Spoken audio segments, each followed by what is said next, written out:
มันนี่ให้ตั้งใจฟังเด้อทุกองค์เขาหน่อยเพราะว่าสามเณรเนาะเพราะว่าศิลเราที่ว่าอาจารย์เพิ่นแสดงธรรมให้ฟังตอนที่ว่าเขาหน่อยได้ปฏิบัตินำเพิ่นตอนที่เขาหน่อยไปกราบเพิ่นประกาศเพิ่นละศิลาเมื่อเพิ่นบ่ให้เมื่อมาฮอดแล้วคือบ่นอนนะเขาหน่อยดีใจเด้เพิ่นต้อนรับโอ้แต่นอนเลยนอนเขาหน่อยก็เฮ็ดหยังบ่เป็นดอกตอนแรงมาได้ยินเสียงของเขาหน่อยก็ลงมาปูสนะก็ยังบ่ทันเป็นเขาหน่อยมีกัลยาณมิตรและปูบอกเลี้ยงน้ำจัดพวกปุ่มจัดพวกที่หนังเนี่ยนะเพิ่นก็ลงมาปุ๊บสักพักหนึ่งเพิ่นลงมานั่งนิ่งแข็งเป๊กเลยโอ้คนน่ะเบิ่งคนน่ะปิติเกิดคนน่ะสงบเสงี่ยมอาการของเพิ่นน่ะบ่ติงบ่นั่งเพิ่นนั่งสมาธินะแล้วเฮากับนั่งเฮากับพลิกซ้ายพลิกขวาแล้วเนาะแล้วก็ไอเนี่ย อยากให้เพิ่นออกเด้มันเฮิงเกินจิตมันดอกโอ้ยสินั่งเอาหยังก็เฮิงเอาเดียกดำเด้ปึ๊บก็เบียนไปนั่งอยู่ห้องน้ำเพื่อดึงเวลาเพื่อจะให้เพิ่นออกเพราะโกงเด้บ่อยากเฮ็ดตามเพิ่นบ่จิตนี่มันติดขังความบ่พอใจบ่พอใจหยังบ่พอใจกว่าพ่อแม่ครูบาอาจารย์นั่งเหิงเกินแต่ที่จริงอ่ะต้องดีใจนะเพราะว่าการแสดงออกทางการกระทำนี่เพิ่นนั่งนิ่งเฮาต้องนั่งนิ่งนำคือเพิ่นเด้เขาน้อยพิจารณาเบิ่งแล้วปึ๊บตอนเวลาสั่นเข่านี่เพิ่นสั่นหน่อยแต่เฮาสั่นหลาย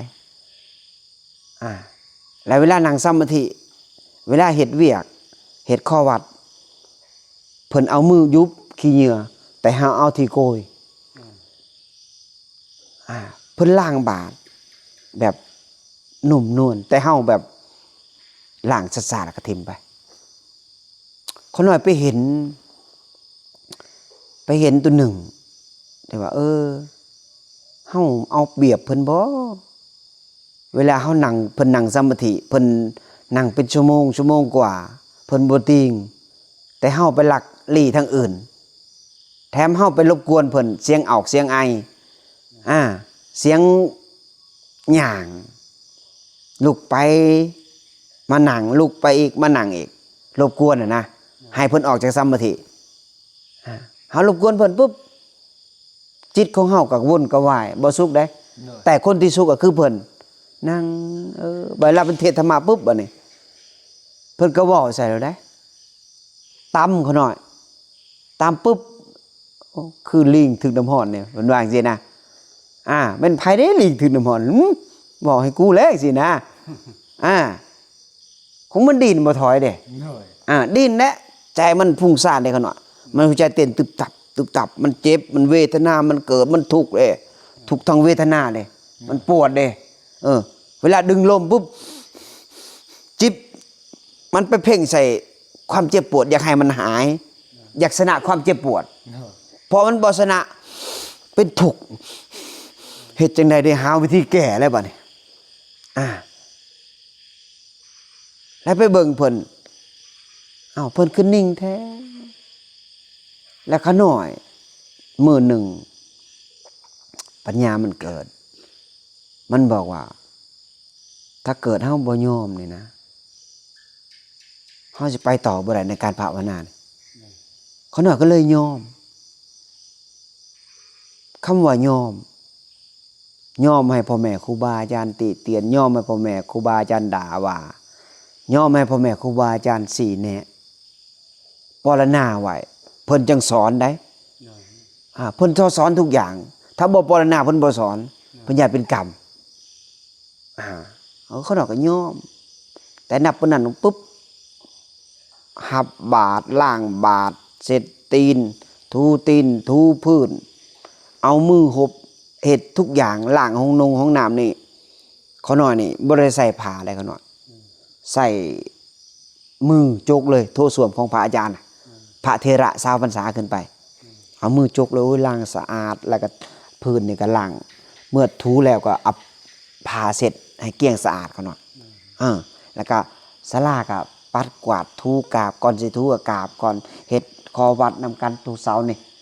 เสร็จถูคู่มือเขาหน่อยผู้หนึงก็ถูพื้นไอ้เสานี่ก็จุ่มผ้าเสร็จได้เขาหน่อยเสร็จหมดลำออกระเบียงเสร็จหมดได้เขาหน่อยถูพื้นถูหยังถูหมดสะอาดสะอ้างเมื่อ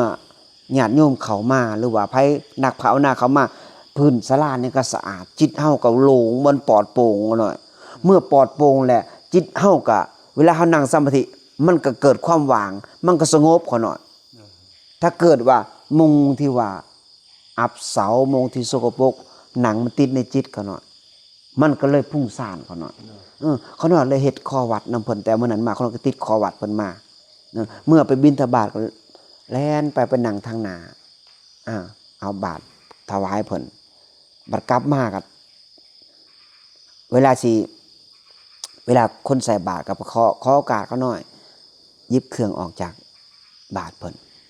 มาใส่ถุงใส่เข่งใส่หยังนั่นเขาหน่อยบัดขากลับมาก็อุ้มบาตรตัวเองย่างปุ๊บแบบเฮานี่ย่างขาสั่นเนาะเขาหน่อยเนาะย่างซ่าบัดเพิ่นบ่ขายาวย่างปุ๊บเฮาแหลนก็บางครั้งก็ยอมแหลนได้เขาหน่อยยอมยังยอมว่าเฮาต้องไปหับบาตรแล้วต้องไปล้างเท้าเพิ่นเอาผ้าเช็ดเท้าเพิ่น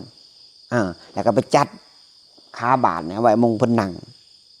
จัดน้ำจัดอีหยังเขาเอิ้นเงียงเขาหน่อยโถเงียงแล้วก็เสร็จบาตรอาหารขึ้นโต๊ะผลไม้ขึ้นโต๊ะแล้วมาเฮ็ดจัดแทะทาเพิ่นแล้วคุ้มผ้าหน่อยผ้าเนี่ยย่างไฟก่อนมันหนาวแล้วมันสุ่มเลยก่อนหน่อยย่างไฟปุ๊บแล้วก็คุ้มผ้าแล้วมันนั่งสมาธิก่อนสิได้สันขาวต้องนั่งสมาธิก่อน1 ชั่วโมงก่อนแล้วก็มาฟังธรรมะแล้วก็มาให้พรแล้วก็ได้สันเขาได้ก็หน่อยได้ประมาณ8 โมงครึ่ง9 โมงได้สันเขาเนาะอากาศเนี่ยโอ้ยในศาลาเนี่ยเขาหน่อยเป็นหมอกเขาหน่อยเย็นอากาศนั่งกับเขาสมาธิที่สุดเลยนี่แหละการเพิ่นแสดงธรรมเนี่ยเพิ่นแสดงออกทางการกระทำถ้าเกิดเฮานี่เห็นเพิ่นเฮ็ดการกระทำแล้วเฮาบ่เฮ็ดตามแสดงว่าเฮาเป็นคนโง่เด้บ่แม่นคนฉลาดเด้มีแต่ความคิดในร่างกายเจ้าในอาเกตบ่ได้มีหยังเลยมีแต่ของเหนาของเหม็นขี้หูก็เหม็นขี้ตาก็เหม็นขี้ดังก็เหม็นขี้แขวก็เหม็นขี้ก็เหม็นน้ำเหี่ยวก็เหม็นน้ำอสุจิก็เหม็นข้าวทุกสิ่งทุกอย่างขี้ไข่ก็เหม็นหมดเลยขี้หัวก็เหม็นขี้เล็บก็เหม็นขี้ตีนก็เหม็นสิ่งใดตับไตใส่พุงก็ของเน่าของเหม็นถ้ามันบ่มีดวงจิตวิญญาณไปอุทิศอยู่นอนก็เจาะมีสิ่งเดียวที่ลากเฮาลงนรกรู้จักบ่คือความคิดเขาหน่อยในคิดบ่พอใจลงนรกคิดอกุศลก็ลงนรกคิดพอใจคิดดีใจคิดเสียใจคิดบ่พอใจทุกสิ่งทุกอย่างมันเป็นเสือกเหนี่ยวรั้งจะลงไปมีแต่รากเหง้าของตัณหามีแต่อยากได้อยากดีอยากมีอยากเป็นอยากสบายอยากมีความสุขอยากรวยกว่าผู้อื่นเขาแต่บ่เคยจาคะละความตนีบ่เคยรักษาศีลบ่เป็นเพียรภาวนาบ่เคยเจริญเมตตามุทิตาบ่เคยอุเบกขามีแต่รากเหง้าของตัณหามีแต่อยากทุกคนเนาะมีแต่ความอยากในโลกมนุษย์นี่มันก็หน่อยมีแต่ความบ่พอก็หน่อย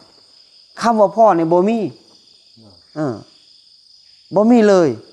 มีแต่อยากได้อยากมีอยากดีอยากเป็นอันนี้ก็ลูกกูนี่ก็เมียกูนี่ก็หน้ากูนี่กายกูนี่ก็งัวกูนี่ก็ควายกูของกูหมดเลยลืมพิจารณาว่าตอนเกิดมาบ่มีหยังแม้กระทั่งเสื้อผ้าบ่ติดโตมาเขาหน่อย เกิดมากำมึงห้องมาตั้งสื่อสมมุติว่าสามเณรอเกตแม่นว่าเกตจังมีสื่อเขาหน่อยคือครูบาเนี่ยก็คือครูบาเมตตาจังมีสื่ออันนี้คือเอิญยังวะเอิญว่าของสมุดแม่นบอกเขาหน่อยมาตั้งเอาในโลกใบมนุษย์นี้เงินค่ำกำแก้วกำมาหาอยู่เมืองมนุษย์นี้เขาหน่อยเป็นเศษมูลพลอยของโลกที่รักษาร่างกายหวานยาทานั่งรักษาเผื่อยังเขาต้องพิจารณารักษาเผื่อที่จะล้างจิตให้ขาวสะอาดและไปสู่สุคติเขาหน่อยบ่แม่นว่าเฮามาอยู่บนโลกมนุษย์นี่เพื่อที่จะเป็นเปรตเป็นม่านเป็นสัตว์เนรสารเป็นที่มันต่ำกว่ามนุษย์เขาหน่อยเฮาอย่าไปเอาไหนทุกคนจงปล่อยวางความคิด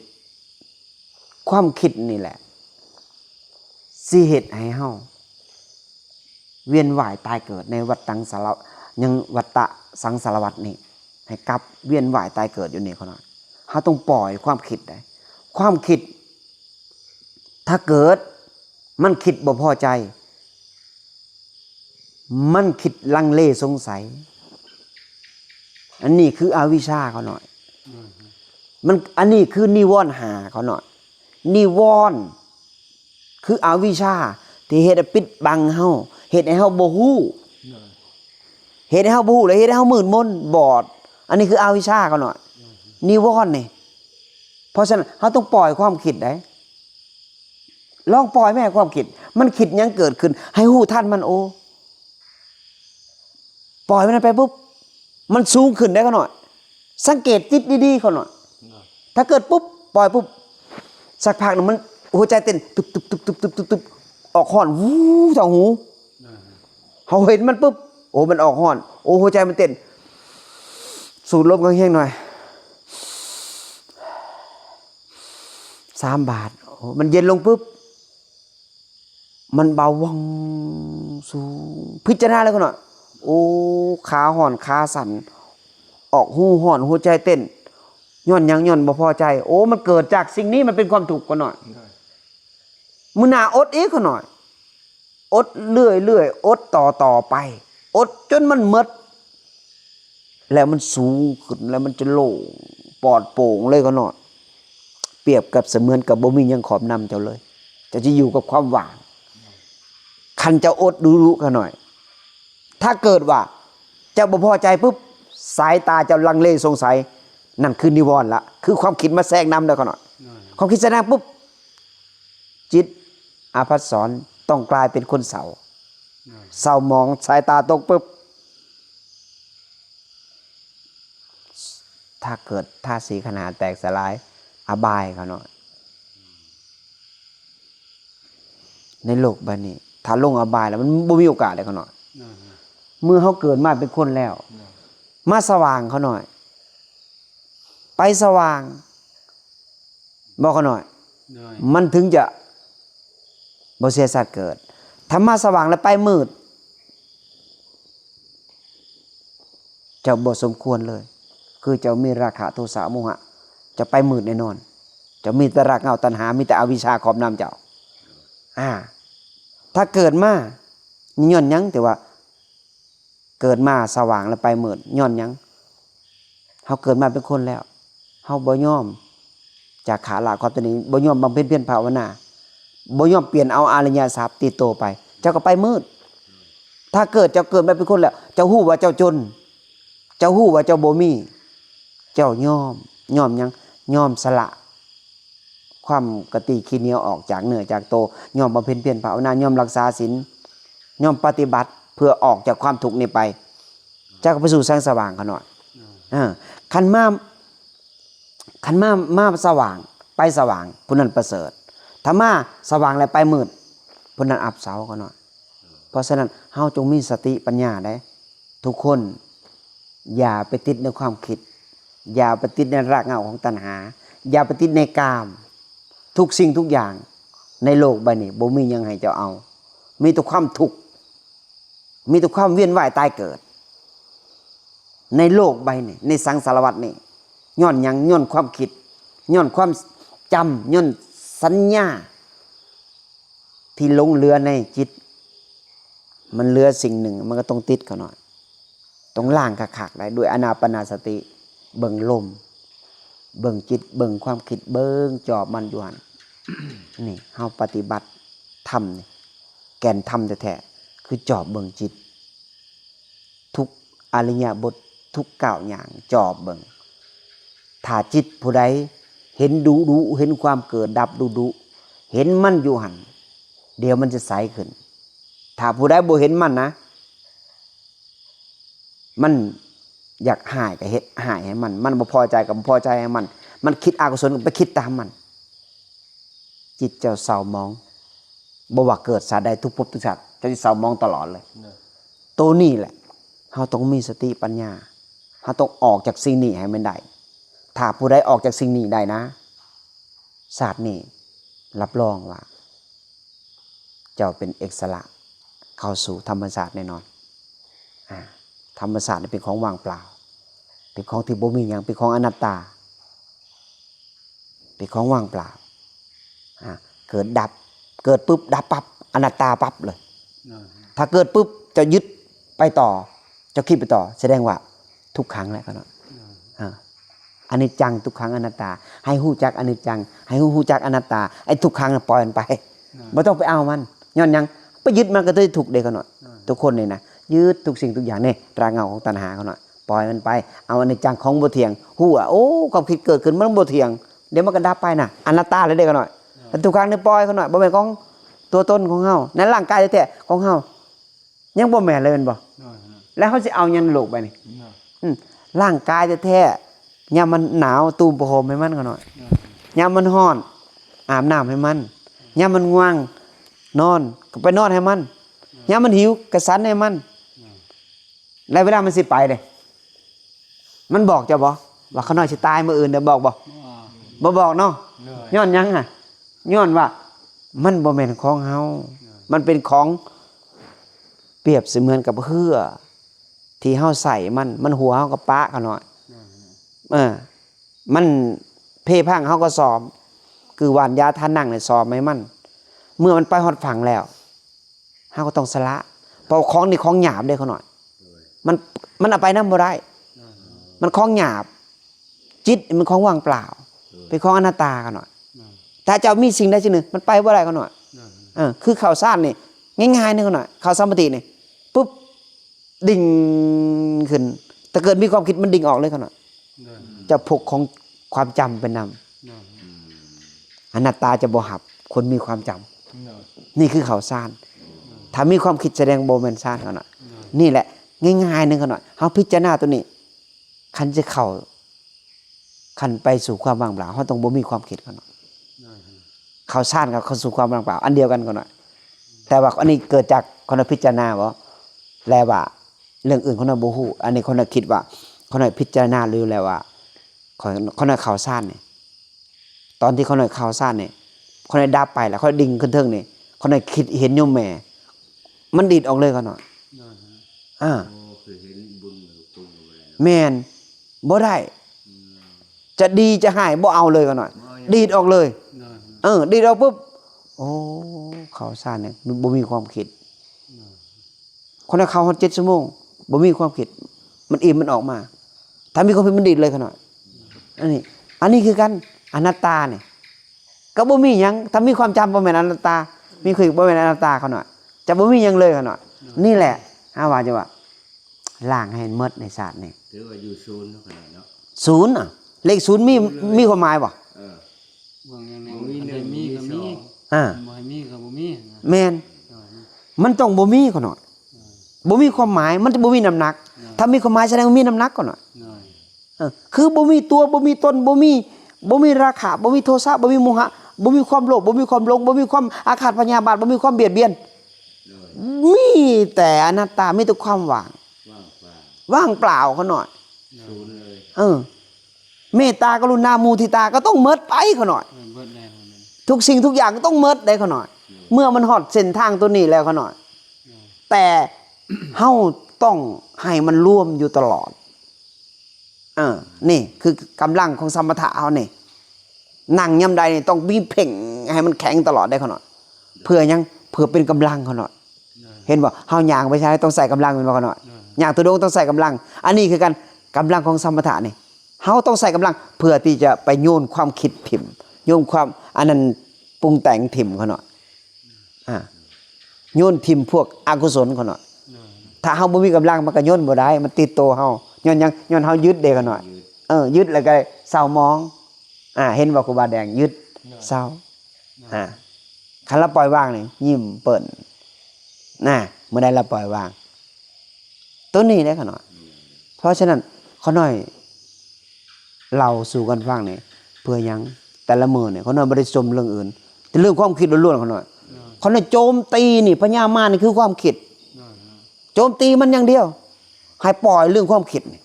เพราะเขาน้อยไปพบเจอเรื่องความคิดเขาน้อยต้องไประเบิดความคิดในภูเขาควาย2 ชั่วโมงคนน่ะยอมตายเขาหน่อยเขาน่ะบ่เอาทาสีกันหาเขาน่ะบ่เอาบ่ยอมเป็นบ้ายอมตายครบลีนครบกิศพตัวเอง2 ชั่วโมงเกือบ3 ชั่วโมงเขาหน่อยจนระเบิดปุ๊บจนออกว่าจบแล้วความคิดมันสั่งทุกสิ่งทุกอย่างมันสั่งให้แก่ผามันสั่งให้โดดปนาผามันสั่งให้แหลนมันสั่งให้คนมาจับมันไม่เห็นแนวคิดนาทีหนึ่งเขามาเป็นพันๆชุดก็หน่อยม่านพญาม่านตัวนี้แต่มีสติตัวหนึ่งมันเตือนบอกว่าไอ้ย่าบ่ได้อธิษฐานเป็นบาปเนี่ยไอ้ย่าอธิษฐานตายในถ้ำนี่บ่ดีให้มันตายบ่ตายก็ให้มันดีลงโทษเลยมันสั่งเลยจิตปุ๊บอภัสสรมันสั่งเลยร่างกายบ่แม่นของเฮาครบลิ้นเลยยอมตายนั่งอยู่หน้าผาอยู่น้ำย่อยเขาหน่อยอาการนี่เย็นฉ่ำเลยสูงเขาหน่อยถ้าลงไปหั่นกระดูกเนี่ยไม่ต้องหาแล้วเขาหน่อยเรียบร้อยงูก็เหลือมก็หลายอยู่หลุมหมีก็หลายนั่งครบ2 ชั่วโมงครึ่งยอมตายก็แล้วระเบิดตุ่มออกมาเลยมันจบแล้วนายสติมันบอกมันจบแล้วนายว่าสันโอ้โล่งเลยเมื่อมันกระโดดขึ้นชั้นที่ 2 ที่ 3เลยที่ 4 ที่ 5เลยโล่งปลอดโปร่งเลยก็หน่อยแล้วนึกถึงโยมพ่อโยมแม่แล้วนึกถึงคุณพระพุทธพระธรรมพระสงฆ์นึกคุณพระเจ้านึกถึงหมู่คณะกัลยาณมิตรนึกคุณถึงคนที่ภูมิพระคุณที่บวชให้นึกคุณนึกถึงคนที่จูงแห่ตอนบวชนึกถึงผู้ที่นั่งปกเฮานะน้ำตาไหลโอ้ยขอบคุณเด้อแล้วถึงสามเณรหน่อยขอบใจเด้อที่มาส่งเขาหน่อยกลับคืนสู่บ้านเก่าน้ำตาไหลโอ้ยนั่งนี่อ่ะเขาเอิ้นว่าเป็นหยังอยู่ว่าทีสัพพยะเป็นหยังพ่อแม่ครูบาอาจารย์เพิ่นถึงหมักไปทีสัพพยะมีส่วนได้เขาหน่อยคันเจ้าสิทำลายความคิดเจ้าต้องไปมงทีมันสงัดที่สุดคือผู้กับควายนี่มงที่พ่อแม่ครูบาอาจารย์ไปนะอดอยากลำบากมงมันสงัดมนุษย์มันหลายก็หน่อยพญามารมันหลายมันแทรกเข้ามาหาเจ้าทุกสิ่งทุกอย่างคันเจ้ามีสติเจ้าก็อยู่ก่อนเขาหน่อยสิขึ้นหดจอมผู้กับควายนี่เขาหน่อยขยับทีละเคิงทีละก้าวได้ก็หน่อยทีละธรรมทีละขันคนไปเดียวบ่ได้มงได้เค็ดน้ำย่อยในเค็ดสุดก็หน่อย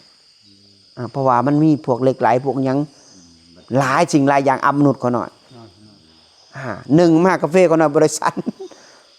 ยาสูบก็หน่อยก็บริแตะย่อมตายก็หน่อยถ้าเกิด